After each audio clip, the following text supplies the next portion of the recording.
Mesdames et messieurs, bonjour. Vous êtes à l'écoute de l'ENA africain. Bienvenue dans cette nouvelle édition d'Afrique Hebdo, un rendez-vous hebdomadaire retraçant les grandes lignes de l'actualité africaine.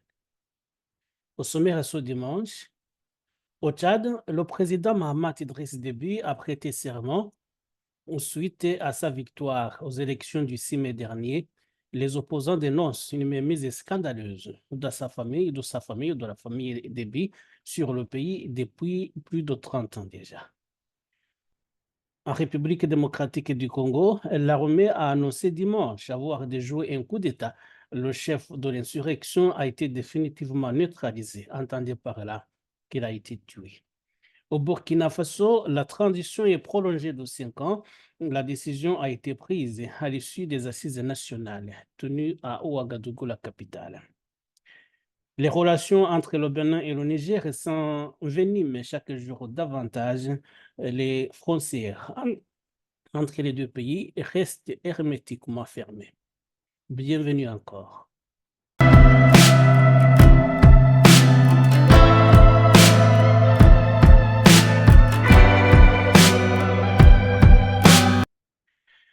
Le général Mahamat Idriss Déby Itno, chef de la junte militaire depuis 3 ans au Tchad, avant d'être élu président dans un scrutin boycotté par l'opposition, a prêté serment jeudi pour un mandat de 5 ans, renouvelable une fois. Son élection à la présidentielle du 6 mai, avec officiellement 61% des suffrages exprimés, met fin à une période de transition au début de laquelle il avait été proclamé le 20 avril 2021 à la tête de l'État par une junte militaire à la mort de son père, Idriss Itno Déby. Le maréchal venait d'être tué par des rebelles en se rendant au front après avoir dirigé le Tchad d'une main de fer pendant plus de 30 ans. Nous, Mahamat Idriss Déby Itno, jurons devant le peuple tchadien et sur l'honneur de remplir les hautes fonctions que la nation nous a confiées, a déclaré le jeune président tchadien. Nous, Mahamat Idriss Déby Itno, président de la République, élu selon les lois du pays, jurons solennellement devant le peuple tchadien et sur l'honneur de préserver, respecter, faire respecter et défendre la Constitution et les lois, de remplir avec loyauté les hautes fonctions que la nation nous a confiées.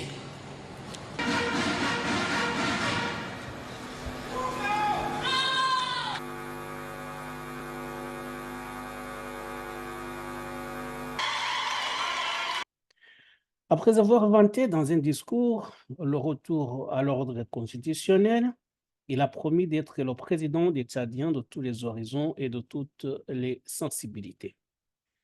L'élection à la présidence de ce général de 40 ans dans un scrutin jugé peu crédible par les organisations non gouvernementales internationales marque aussi la fin d'une transition marquée par une répression féroce, parfois dans le sang, d'une opposition qui appelle à mettre fin à 34 années de dynastie Déby.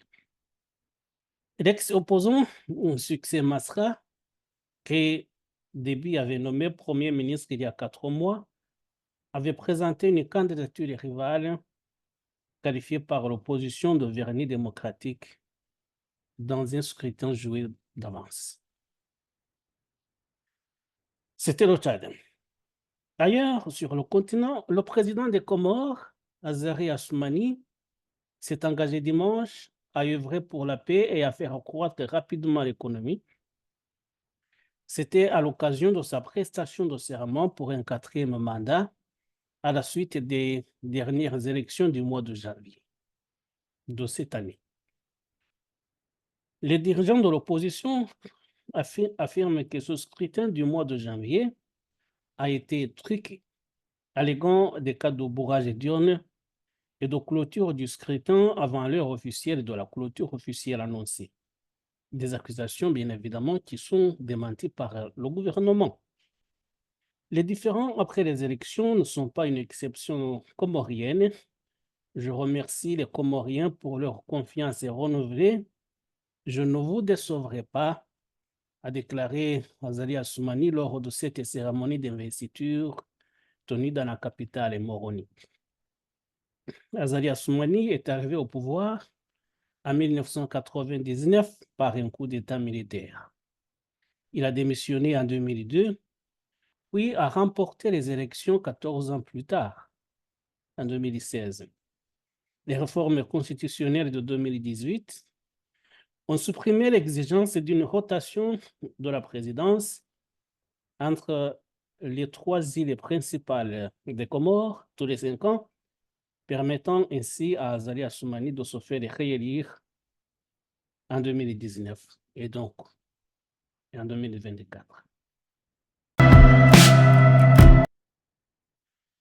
Le Premier ministre britannique Rishi Sunak a déclaré que les vols d'expulsion vers le Rwanda ne partiraient pas avant les élections générales, provoquant les sarcasmes de ses opposants et le désespoir de l'aile droite de son parti des conservateurs. Après avoir pris les fonctions en 2022, Rishi Sunak a fait du projet d'envoyer des migrants arrivés en Grande-Bretagne sans autorisation vers le Rwanda l'une de ses politiques phares, affirmant que cela mettait fin à l'arrivée de milliers de demandeurs d'asile sur de petits bateaux traversant la Manche. En avril, Rishi Sunak avait promis que les premiers vols décolleraient dans les 10 à 12 prochaines semaines après l'adoption par le Parlement de la loi destinée à contourner les obstacles juridiques qui retardaient le projet depuis plus de 2 ans. Mais après avoir annoncé mercredi de cette semaine que la Grande-Bretagne se rendait aux urnes le 4 juillet, il a déclaré qu'il n'y aurait aucun départ avant ces élections générales. Nous avons commencé à arrêter les gens. Les vols sont réservés pour juillet. Les aérodromes en attente. Les escortes sont prêtes. Les assistants sociaux s'affairent à tout. Donc, tout cela se passe. Et si je suis réélu comme votre Premier ministre, ces vols décolleront vers le Rwanda, a-t-il déclaré lors d'un événement de campagne. Le Parti travailliste d'opposition, actuellement en avance d'environ 20 points dans les sondages d'opinion, est considéré comme susceptible de vaincre les conservateurs de Rishi Sunak, a promis d'abandonner le projet s'il gagne. Les travaillistes décrivent le projet du Rwanda comme une escroquerie, alors que d'autres contestations judiciaires de la part d'un syndicat et d'une organisation caritative auraient également pu faire dérailler le calendrier de Rishi Sunak. Cela signifie que ce projet controversé, dont la mise en place a déjà coûté des centaines de millions de livres, même si personne n'a encore été envoyé au Rwanda, pourrait ne jamais se concrétiser. Cela ressemble certainement à la fin, a déclaré Sonia Skrit, directrice générale de Freedom for Torture, l'une des nombreuses organisations et associations caritatives qui ont fait campagne pour mettre fin à ce projet. L'immigration sera l'un des principaux champs de bataille lors des élections et Rishi Sunak a cherché à présenter la politique rwandaise comme le moyen de résoudre un problème coûteux que le public souhaite résoudre tout en accusant les travaillistes de ne pas avoir de réponse. La Grande-Bretagne dépense actuellement plus de 3 milliards de livres sterling par an pour le traitement des demandes d'asile. Les chiffres publiés jeudi ont montré que le solde migratoire annuel avait diminué, mais restait bien plus élevé qu'avant le référendum sur le Brexit de 2016, lorsque la reprise du contrôle des frontières britanniques était un facteur important. Alors que les critiques ont affirmé que la politique rwandaise était immorale et ne fonctionnerait jamais, les partisans de cette politique affirment qu'elle briserait le modèle des trafiquants d'êtres humains. En novembre dernier, la Cour suprême du Royaume-Uni a déclaré cette politique illégale, estimant que le Rwanda ne pouvait pas être considéré comme un pays sûr, ce qui a incité le Premier ministre Rishi Sunak à signer un nouveau traité avec le Rwanda et à adopter une nouvelle législation pour passer outre cette interdiction judiciaire.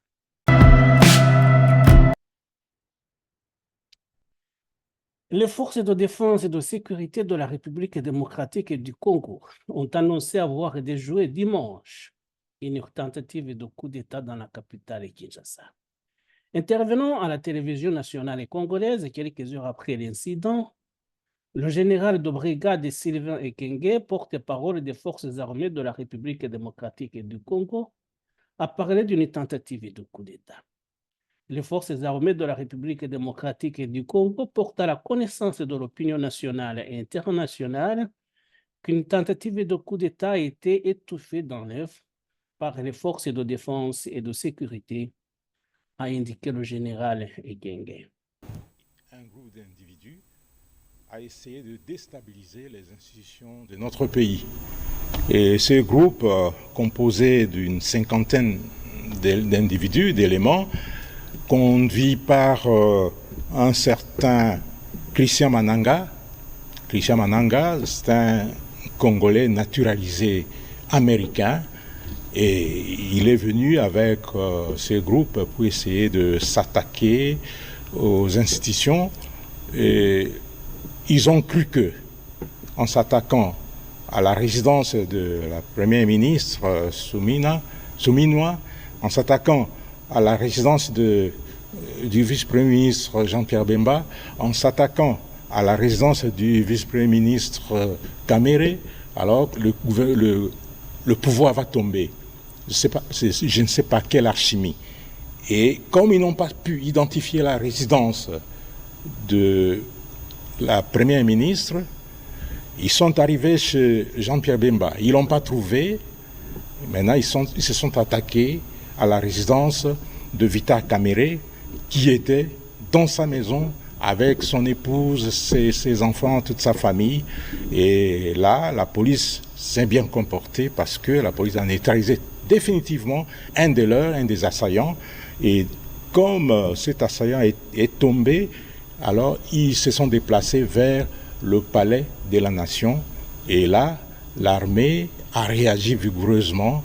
Et leur chef, le leader Christian Malanga, c'est pas Mananga, mais Malanga, Christian Malanga, a été neutralisé définitivement. Au total, il y a eu quatre morts de leur côté, et parmi lesquels leur leader Christian Malanga.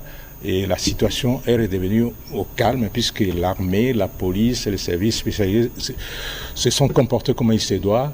C'est leur mission de défendre les institutions, de défendre la République, de protéger la population, de défendre l'intégrité du territoire national. Et voilà que la situation est redevenue calme. Toutefois, il s'est empressé de rassurer les populations et de signaler que la situation était sous contrôle. Les armées de la République démocratique du Congo demandent à la population de vaquer librement et tranquillement à ses occupations. Selon des sources concordantes, le chef de cette tentative de coup d'État, Christian Malanga, un homme politique congolais basé aux États-Unis, a été tué et une cinquantaine de personnes, dont 3 citoyens américains, ont été arrêtés. Toujours en République démocratique du Congo, Vital Kamerhe est officiellement devenu ce mercredi 22 mai nouveau président de l'Assemblée nationale. Ce candidat unique de la majorité présidentielle a été élu avec 371 voix, soit la majorité absolue lors de l'élection du bureau définitif de la Chambre basse du Parlement. Il n'y avait pas de suspens à l'entame de cette élection. Kamerhe, qui a déjà dirigé l'Assemblée nationale sous Joseph Kabila, n'avait aucun concurrent face à lui et ce, après avoir remporté les primaires organisées par l'Union sacrée, coalition politique qui soutient Félix Tshisekedi. Le vote ouvre la voie au Congo pour nommer un nouveau gouvernement, ce qui n'a pas eu depuis l'élection présidentielle de décembre 2023 qui a accordé au président Félix Tshisekedi un second mandat. Félix Tshisekedi a nommé Judith Suminwa première femme et premier ministre du Congo le 1er avril de cette année 2024. Après sa réélection à la tête de l'Assemblée nationale, Vital Kamerhe a promis que le Parlement dont il est à la tête allait s'impliquer davantage dans la résolution de la crise qui sévit à l'est de la République démocratique du Congo, dans la province du Nord Kivu, où l'armée congolaise et les FARDC, soutenus par la force de la SADC, sont aux prises avec les rebelles du M23, soutenus officiellement par le Rwanda. Le régime militaire du capitaine Ibrahim Traoré, arrivé au pouvoir au Burkina Faso en septembre 2022 par un coup d'État, va prolonger sa transition à la tête du pays pour 5 années supplémentaires, selon une charte adoptée samedi par les participants à des assises nationales à Ouagadougou, la capitale.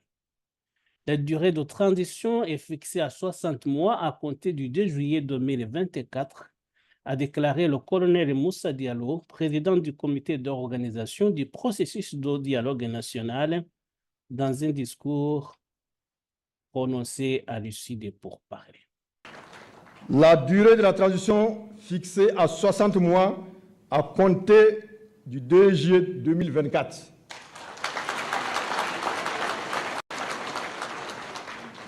L'éligibilité du président du FASO, du Premier ministre et du président de l'Assemblée législative de transition aux élections présidentielles, législatives, municipales qui seront organisées pour mettre fin à la transition.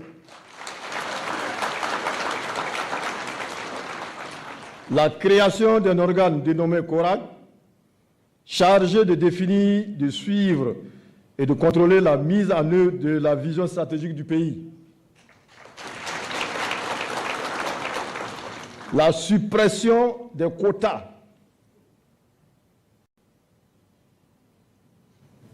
de représentants affectés à l'ex-AMP, l'ex-CEFOB, l'ex-ONA et le maintien de 12 représentants à l'ALT, des partis et mouvements politiques, toutes tendances confondues.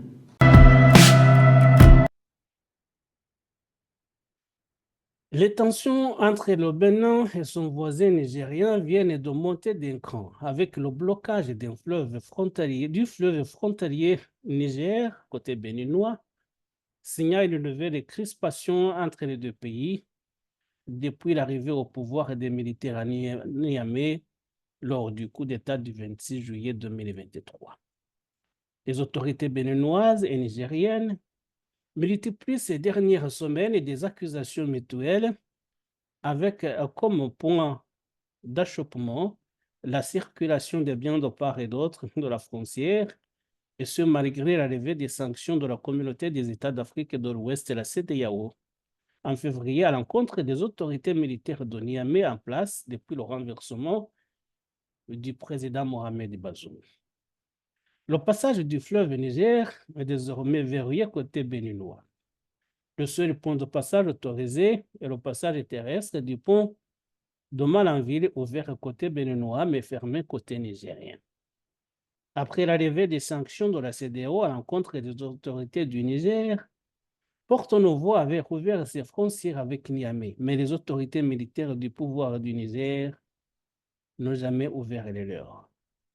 Les marchandises, notamment des céréales, continuaient jusqu'à présent de transiter du Bénin vers le Niger via le fleuve, les autorités béninoises fermant les yeux sur ce trafic informel échappant aux droits de douane. Le président béninois Patrice Talon avait souligné le prix économique, social et politique de ce trafic, le qualifiant d'unique cause de l'augmentation du coût de la vie au Bénin dans une vidéo diffusée par la présidence datée du 8 mai. Et je vous propose maintenant d'écouter le Premier ministre nigérien qui essaie d'expliquer, même s'il n'est pas d'accord avec les autorités béninoises, ce qui se passe entre les deux pays. Suivez-le. Là-dessus, je pense que il ne viendra à l'esprit d'aucun Nigérien d'accepter que l'insécurité vienne se propager sur notre terre. On ne le dira jamais assez.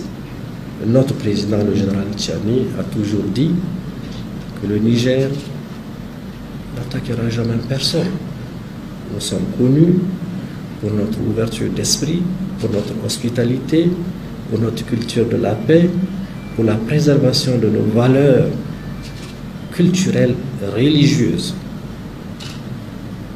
Personne n'a jamais entendu dire que le Niger a agressé un autre pays.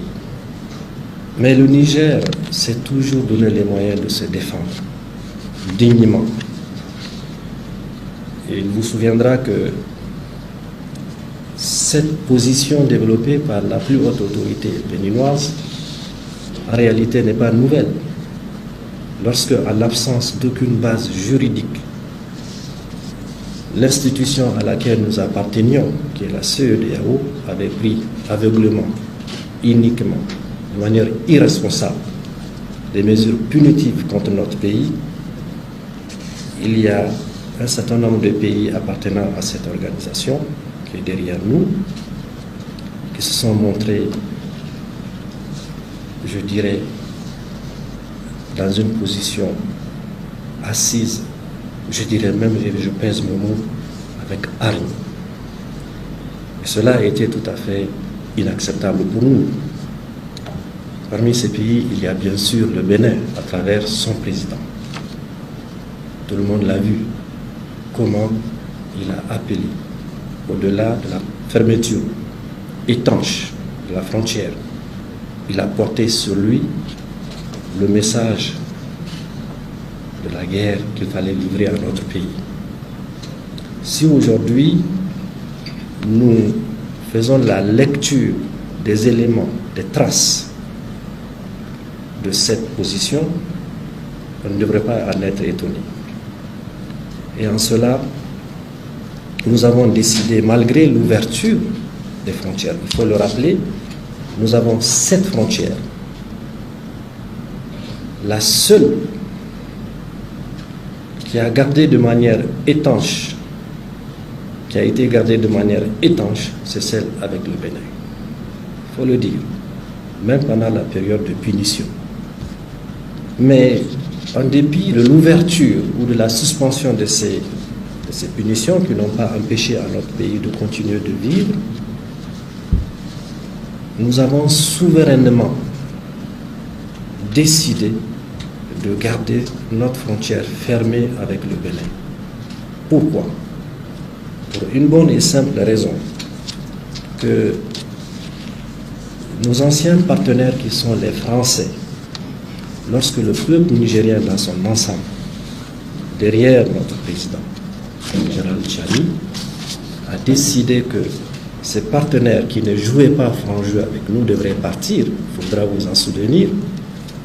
Ils avaient insisté pour que leur porte de sortie soit le Bénin. Nous avons refusé cela en leur disant que la seule concession que nous pourrions leur faire, c'était d'emprunter la voie de 1500 km et de s'en aller. Ce qu'ils ont fait. Il faut saluer l'esprit de respect pour l'autre de notre peuple. Aucun incident n'a eu lieu pendant le désengagement des troupes françaises de notre territoire. Il y a eu une réunion au plus haut niveau où le chef de l'État a ordonné que toutes les populations le long du trajet soient sensibilisées de manière à laisser passer ces troupes avec leurs bagages ou qu'ils quittent nos territoires. Mais il ne faut pas se tromper. Ils ont fait 1500 km, mais ils sont revenus là où ils voulaient de là où ils voulaient sortir la première fois, c'est-à-dire sur le territoire de la République du Bénin.